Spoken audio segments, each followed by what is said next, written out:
मैं देवों के देव महादेव के चरणों में प्रणाम करती हूँ। मैं गौरी पार्वती मैया भवानी के चरणों में प्रणाम करती हूँ। मैं कार्तिक गणेश दोनों भैया के चरणों में प्रणाम करती हूँ। मैं सभी देवी दुर्गा के चरणों में प्रणाम करती हूँ। जितने गुरु भाई बहन लोग उनको मैं प्रणाम करती हूँ और महादेव से ही दया मांगती हूँ कि हे महादेव आप सब पर दया कीजिए, आप पल पल दया कीजिए हे महादेव। गुरु भाई बहन लोग, आज आप लोग मैं माता रानी की कथा सुनाने वाली हूँ। कैसे माता रानी एक मेंढक पर कृपा करती हैं। नवरात्रि का दिन रहता है और सब लोग माता रानी के 10वां दिने मैया रानी के भसान के दिने माता रानी के भसान करने के लिए जयकारा लगाते हुए लेकर जाते रहते हैं। मेंढक जो रहता है रोज रोज पानी में से किनारे निकले और रोज अपना जिंदगी के लेकर डर बना रहता था। ये कहूँ ना, मैं बाहर खुला में ढेर घूम नहीं सकता हूँ, मुझे कोई भी खा जाएगा, या सांप खा जाए या कौवा खुद के खा जाए, मुझे कोई भी खा सकता है, इसलिए पानी में हमेशा छिप कर रहता। मगर उस दिन 10वीं के दिने लोग जोर जोर से जयकारा करते हुए जब वो गंगा किनारे पहुँचते हैं, मेंढक भी जयकारा की आवाज़ सुन के जोर जोर से जयकारा लगाने लगता है और कहता है माता रानी की जय, मैया भवानी की जय, मैया शेरा वाली की जय। ऐसे करके हर नाम लेकर माता रानी का जयकारा लगाता है। महरा वाली की जय, जोता वाली की जय कहते हुए माता रानी सोचती हैं कि जहाँ पर सब भक्त मिलकर जयकारा लगा रहे हैं, ये छोटा सा मेंढक हर नाम से मुझे जयकारा लगा रहा है, मुझे इसका प्राण बचाना ही लगता है पड़ेगा। और वो इतना धुन में हो जाता है, कुछ जयकारा लगाते लगाते वो पानी से बाहर आ जाता है देखने के लिए कि जरा मैं भी माँ का दर्शन कर लूँ, माता विसर्जन होने के लिए आ रही हैं। उतने में एक कौवा बैठा रहता है। कौवा जैसे बेंग को देखता है कि पानी से बाहर आ गया है, उसे अपना चोंच में धर लेता है। अब वो मेंढक जो रहता है वो कहता है कि हे माता रानी, मैंने तो आपको इतने सच्चे मन से जयकारा लगाया और मैं अपने जीवन बचाने के लिए कभी नदी से बाहर आता नहीं था मगर मैंने भक्तों की आवाज़ सुनकर आपके दर्शन के मन में जिज्ञासा जागी और मैंने इस पानी से बाहर निकला। हे माँ भवानी, हे मैया शेरा वाली, हे माँ लाटा वाली, हे माँ जोता वाली, आपका महिमा का गुणगान मैंने बहुत सुना है। जब भी आपको किसी भक्त ने पुकारा है, आपने उसका सहारा जरूर बने हैं और आप पर उनका कृपा जरूर अपना किए हैं। हे माँ जगजननी, मेरा भी प्राण बचा लीजिए, इस दुष्ट कौवा से मुझे छुड़ा लीजिए और मेरे जो छोटे छोटे बच्चे हैं वो मेरे बिन कैसे रहेंगे, मुझे इससे बचा लीजिए। उतने में माता भवानी क्या करती हैं, को मेंढक के दिमाग में एक बात डालती हैं। वो कहता है मेंढक कि कौवा भाई, मुझे खाना मगर अभी नहीं, यहाँ पर पानी में खाओगे तो बगल में इस पानी के किनारे, गंगा जी किनारे एक बिल है, उसमें बहुत बड़ा सांप रहता है, वो तुम्हें भी खा जाएगा। कौवा से कहता है मेंढक कि मुझे भी खा जाएगा और तुम्हें भी खा जाएगा, तुम्हें भूखा ही रहना पड़ेगा। तुम ऐसा करो कि तुम मुझे ऊंचा किसी डाल पर लेकर चलो, वहीं पर मुझे भोजन बना लेना। क्योंकि उस समय उस मेंढक के जी पर ससुरी माता विराजमान हो जाती हैं और उसे ज्ञान हो जाता है कि मुझे क्या बोलना है। ये सब माता रानी के भवानी की कृपा था और माता रानी के आदेश से सरस्वती माता उस मेंढक के जीभा पर बैठ जाती हैं। अब कौवा सोचता है कि मैं इसका प्राण संकट में, फिर भी ये बड़ा अच्छा मेंढक है, ये मेरे लिए कितना सोच रहा है, मेरे भलाई के लिए ये सही कह रहा है। अगर मैं गंगा जी किनारे से खाऊंगा तो सांप जो है वो आएगा, इसे भी खा जाएगा और मुझे भी खा जाएगा। इसीलिए क्योंकि यहाँ पर बड़ा अजगर रहता है, मैं इसे लेकर ऊंचा डाल पर चलता हूँ।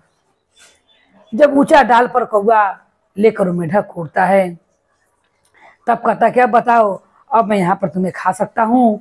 तब मेंढक कहता है अरे भैया जरा देखो, ऊपर जोर जोर से आंधी आने वाली है, अगर आंधी बहने लगा तो मैं तुम्हारे मुख से छूट जाऊंगा और तुम मुझे खा भी नहीं पाओगे और तुम भी इस डाल से गिरकर मर जाओगे। तब कौआ कहता है तब बताओ मैं तुम्हें कहाँ खाऊं, मुझे बहुत कस के भूख लगल है। तब वो मेढक कहता है कि गंगा किनार के पास पर एक माता रानी के मंदिर है, तुम वहीं पर चलो, उसी मंदिर के ऊपर अच्छा से बैठ जाना और बैठ के मुझे खा लेना। कौआ कहता है ये बड़ा समझदार मेंढक है, मेरे लिए कितना सोच रहा है और मेरे भलाई के लिए कितना सोच रहा है। ऐसा कहकर वो गंगा किनारे जो देवी माता के मंदिर था उसी पर वो कौआ उसे वहां से घुमा फिरा कर उसी मंदिर पर ले आता है। जब ले आता है तो कौआ कहता है तुमने मेरे प्राण के बारे में बहुत सोचा है, तुम्हारी आखिरी इच्छा क्या है बताओ, मैं तुम्हारा आखिरी इच्छा जरूर पूरा करूंगा। मेढक कहता है मेरी आखिरी इच्छा यही है कि मैं जाकर अपने बाल बच्चे से मिलाऊं। ऐसा करो कि तुम ही मंदिर पर रहो, मैं अपने आखिरी विदाई अपने लड़कन से लेकर आता हूँ, क्योंकि तुमने मुझे मौका भी नहीं दिया मेरे बच्चन से आखिरी विदाई लेने के लिए। मैं तो माता रानी के भसान देखने के लिए बाहर निकला हुआ था और तुम एक बैग आए अपने चोट पे मुझे दाब लिए। अब तो मेरी पत्नी और मेरे बच्चे इंतजार कर रहे होंगे। कौआ सोचता है किसी ने मेरे प्राण बचाने के लिए कितना अच्छा बात बताए हैं, ये मेरे संग विश्वासघात नहीं करेगा, मैं इसे जाने देता हूँ। कौआ कहता है ठीक है, मैं माता रानी के मंदिर पर बैठा रहता हूँ, तुम जल्दी से पानी में से होकर आओ, अपने बच्चा से विदा ले लो, अपनी पत्नी से आखिरी बार मिल लो। मेढक कहता है ठीक है। कौआ मंदिर पर बैठता है, माता रानी के अतले मेढक जल जाता है और पानी के अंदर घुस जाता है और पानी के अंदर घुस के वो माता रानी भवानी का जोर जोर से जयकारा लगाने लगता है और कहता है कि हे माता रानी, हे मैया भवानी, आपने मुझे बचा ही लिया और मुझे इतना ज्ञान दिया कि मैं उस कौआ को घुमा सकूं, और उसे घुमा फिरा कर मैंने अपनी उपती से और आपकी कृपा से उसे इस कगार पर ला दिया कि उसने उसका बुद्धि काम नहीं किया और उसने मुझे आने दिया। अब कौआ इंतजार करते था मंदिर पर बैठ के कि मेढक आया नहीं। तब वो सोचता है, बहुत देर ले बैठा रहता है। तब दूसरा कौआ आकर कहता है यहाँ पर किसका इंतजार कर रहे हो मंदिर पर बैठकर, चलो तुम्हें दूसरा जगह शिकार के लिए चलता हूँ। तब वो कहता है अरे मैं सही में बुर्बक बन गया, ये मेढक ने तो मुझे बुर्बक बना दिया और उसने कहा कि मैं पानी में से भेंट कर कर अपने परिवार से आता हूँ, और वो गया तो आया नहीं। तब दूसरा कौआ बोलता है कि अब एक खाली जब अपना घर के अंदर चल गया तो किसको अपना जान प्यारी नहीं है, वो फिर से अपना जान तुम्हारे पास देने के लिए आएगा। कौआ उसे चतुर बुद्धिमान मान कर मेढक को वहां से उड़ जाता है। तब मेढक कहता है अपनी पत्नी और बच्चे से कि देखो माता रानी ने कितना कृपा किया है, आज मुझे मौत के मुंह से वापस ले आई हैं और मैया की कृपा से मैं बच गया हूँ। अब से हम लोग भी जितने भी लोग नवरात्र के व्रत करेंगे, हम लोग भी इसी पानी में रहकर मैया रानी के रोज जाप करेंगे और मैया रानी के संगे संगे जब मंदिर में आरती होगा हम लोग भी गाएंगे और 9 दिन मैया के सब लोग जब पूजा पाठ करके चल जाएंगे तो हम लोग रात के चलकर माता रानी के मंदिर में दर्शन करेंगे, क्योंकि दिन में तो जीव जंतु हम लोग के खा जाएंगे। उनकी पत्नी और बच्चे कहते हैं ठीक है पिताजी। तो माता रानी ने इस तरह अपने भक्त को प्राण को बचाया। वो मेढक जो माता रानी का एक छोटा सा भक्त था और माता रानी के भसान देखकर गुरु भाई बहन उसका भी मन में जिज्ञासा जागा और उसने भी जोर जोर से जयकारा लगाने लगा और मैया भवानी ने किस तरह से मेढक को प्राण को बचाया।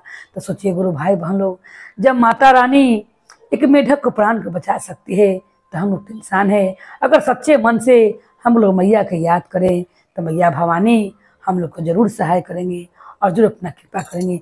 बोलिए माता रानी भवानी की जय, भैरव भैया की जय, हर हर महादेव की जय।